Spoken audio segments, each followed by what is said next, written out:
لڑائی کیوں ہوتی ہے؟ کورل فائٹ، کورل کہتے ہیں کہ جس میں صرف زبانی آپ لڑتے ہیں، اور فائٹنگ ہوتی ہے جس میں زبان کے ساتھ ساتھ ہاتھ کا بھی استعمال ہو سکتا ہے۔ یہ سائنس کی الگ سے برانچ ہے، اس کا نام ہے sociology. It deals with the human behaviour, انسان کے رویوں کو اور برتاؤ کو، اس کے مزاج اور فطرت کو یہ پڑھتے ہیں سوشیولوجسٹ۔ اور سوشیولوجسٹ کے نزدیک دنیا کے اندر گھروں میں ہو یا دوستوں میں ہو، کاروبار میں ہو، جہاں بھی کوئی لڑائی ہوتی ہے، اس کی سب سے اہم ترین وجہ ہے کمیونیکیشن اور miscommunication which leads to misunderstanding, tone of voice and everything else. یعنی جو بولا گیا تو الفاظ ٹھیک نہیں تھے، جو انداز اختیار کیا گیا تو انداز ٹھیک نہیں تھا، اور اپنی مرضی کا مطلب نکالا گیا، صحیح طریقے سے سنا نہیں گیا۔ یہ سب کو کمیونیکیشن کہتے ہیں۔ اور پھر کیا ہوتا ہے؟ غلط فہمیاں پیدا ہوتی ہیں، مس انڈرسٹینڈنگ پیدا ہوتی ہے، اور نتیجتاً لڑائی شروع ہو جاتی ہے۔ اب دیکھیے کہ سیرت مصطفیٰ صلی اللہ تعالی علیہ وسلم میں ہمیں کس انداز سے رہنمائی ملتی ہے، how to deal with the friction, how to deal with the quarreling and how to deal with the fight. آپ نے سب کچھ اچھے طریقے سے سننا ہے، سمجھنا ہے، اور اس پر عمل کرنے کی نیت کریں گے، یقین کیجئے لڑائی جڑ سے ختم ہو جائے گی اور نسلوں سے نکل جائے گی۔ But you should act in letter and spirit. یہ ہے ایپیسوڈ 2 ہماری سیرت اینڈ سائنس سیریز کی۔ دس از سائنس۔ سوشیولوجسٹ کے نزدیک لڑائی کی بنیاد میں یہ 4 چیزیں ہوتی ہیں۔ نمبر 1 کرٹیسزم، طنز کیا جاتا ہے، اوے تم کرو گے۔ نمبر 2 کنٹیمپٹ، تضحیک کی جاتی ہے، ذلیل کیا جاتا ہے، اور تم کرو گے، اپنا منہ کبھی دیکھا ہے۔ اینڈ نمبر 3 ڈیفینسو، یعنی اپنے آپ کو سیو کیا جاتا ہے اور دوسرے پر الزام ڈالا جاتا ہے۔ اس کے لیے بڑا مشہور جملہ ہے، دیکھا میں نے کہا تھا نا۔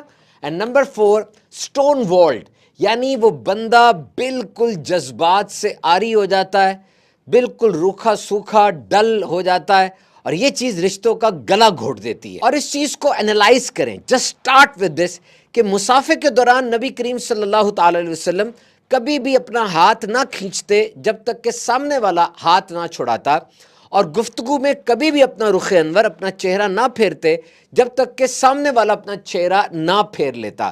نمبر 1 جو صاف پتہ چل رہی بات کہ لسننگ کتنی ایکٹیو لسننگ ہونی چاہیے، اور نمبر 2 اپنا ہاتھ نہ چھڑاتے۔ اس کو ریگولر آپ انٹریکشن میں کسی اور بندے کے ساتھ دیکھیے کہ ایک بندہ جس نے ہاتھ پکڑا ہوا آپ کا اور ہاتھ نہیں چھوڑ رہا، تو اس کا دل آپ کے ساتھ کتنا الائن ہوگا، وہ کتنا متفق ہوگا، اور اس سے کتنا خیال ہوگا آپ کا۔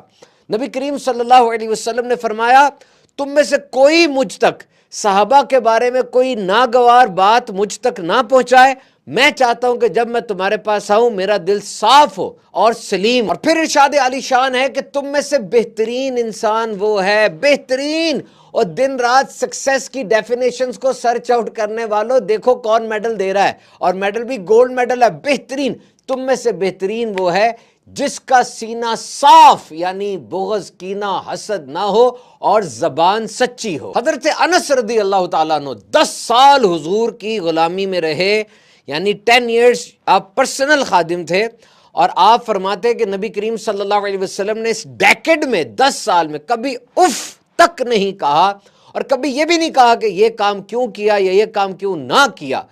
دیکھیے 10 سال کا ایک عرصہ ہوتا ہے، اور یہ عام طور پہ ریگولر جو لائف ہے اس میں یہ جو نوکر ہوتے ہیں، سرونٹس ہوتے ہیں، اور ساتھ بیوی اور بچے ہوتے ہیں، کسی اور پہ غصہ نکلے نہ نکلے، ان پہ تو ضرور نکلتا ہے۔ کیوں؟ اس لیے کہ وولنریبل ہیں، آگے سے احتجاج کا کوئی ڈر نہیں ہوتا۔ اور کمیونیکیشن سکلز کا جو ایسنس ہے وہ مسکراہٹ ہے، یہ ماسٹر کی ہے، ہر دل کے اندر داخل ہونے کی یہ ماسٹر کی ہے۔ ایک صحابی یہ ارشاد فرماتے ہیں کہ جب سے میں مسلمان ہوا، مجھے نبی کریم صلی اللہ علیہ وسلم نے اپنے سے دور نہیں کیا، اور جب بھی مجھے دیکھا مسکرا کے ہی دیکھا۔ یہ جو مسکراہٹ ہوتی ہے نا، یہ ایکچولی نیگیٹو کو کل کر دیتی ہے کہ اگلا بندہ ریڈی ہے، وہ ویلکم ہے، اس کی طرف سے ویلکم ہے۔ اور ایک بڑا پیارا انداز مبارک اصلاح کا، ریکٹیفیکیشن کا یہ تھا کہ نبی کریم صلی اللہ علیہ وسلم کسی کو نومینیٹ نہیں کرتے تھے، جب مجمع بیٹھا ہوتا کسی کی نشاندہی نہیں کرتے تھے نام لے کے، بلکہ بات کر دیتے تھے جنرل۔ جیسے حضور صلی اللہ علیہ وسلم نے ارشاد فرمایا کہ لوگ آسمان کی طرف دیکھتے ہیں، نماز پڑھتے ہوئے آسمان کی طرف دیکھتے ہیں، وہ یہ عمل کرنے سے رک جائیں۔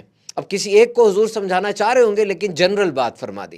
اور کھانے کے بارے میں کوئی ایسی کوئی بات ہو جاتی تو اب یوں ارشاد فرماتے کہ لوگوں کو کیا ہو گیا ہے، وہ ایسے ایسے کیوں کرتے ہیں۔ اور بیسٹ کمیونیکیشن سکل یہ ہے کہ لوگوں سے ان کی عقلوں کے مطابق کلام کرو، یہ بڑا ضروری ہے کہ ایک ڈاکٹر سے بات کرے گا تب تو اپنی میڈیکل ٹرمینالوجیز بولے گا، لیکن وہی ڈاکٹر اگر کسی دیہاتی سے بات کرے گا تو اس کے لیول پر آئے گا تبھی دیہاتی اپنے اندر سے بیماری اور اپنی کیفیت کو صحیح طرح بتا سکے گا نا. تو this is important that when you talk with someone you talk in accordance with his mentality, his culture.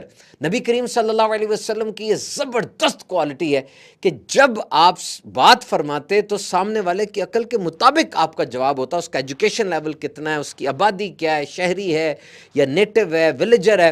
ایک کوشچن نبی پاک سے کیا گیا، سب سے افضل عمل کون سا ہے؟ اور آپ سرچ کر کے دیکھ لیجئے، پڑھ کے دیکھ لیجئے کہ اس کے الگ الگ جوابات آپ نے ارشاد فرمائے. تو یہ 4 سٹائل یاد رکھیے سیرت مصطفیٰ صلی اللہ علیہ وسلم سے جو ہمیں سیکھنے کو ملتے ہیں.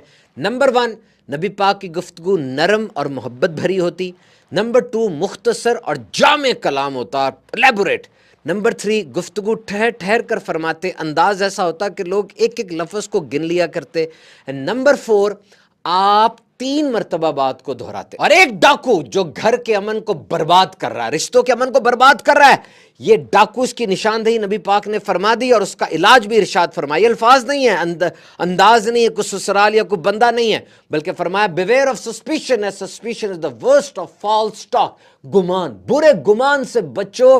اور اس کو جھوٹ فرمایا، یہ ایک بیج بو دیا جاتا ہے، بعد میں خاردار جھاڑی بن جاتا ہے. گمان سے مراد یہ ویسا نہیں رہا، پتہ نہیں کیا سوچ رہا ہے، لیٹ کیوں آیا. اور ساتھ ہی فرمایا کہ ڈونٹ سپائی، جستجو میں نہ پڑو، ٹو میں نہ پڑو. دیکھیں کیسا سرکب بنتا ہے، سسپیشن نہ کرو، گمان نہ برا کرو. نمبر 2، اب ٹو میں اور جستجو میں نہ پڑو. دیکھو اگر کوئی بندہ گمان برا کرتا ہے، شک کرتا ہے اور اس کے بعد جاسوسی بھی کرتا ہے تو نمبر 3 پہ کیا ہوگا؟ لڑائی ہوگی.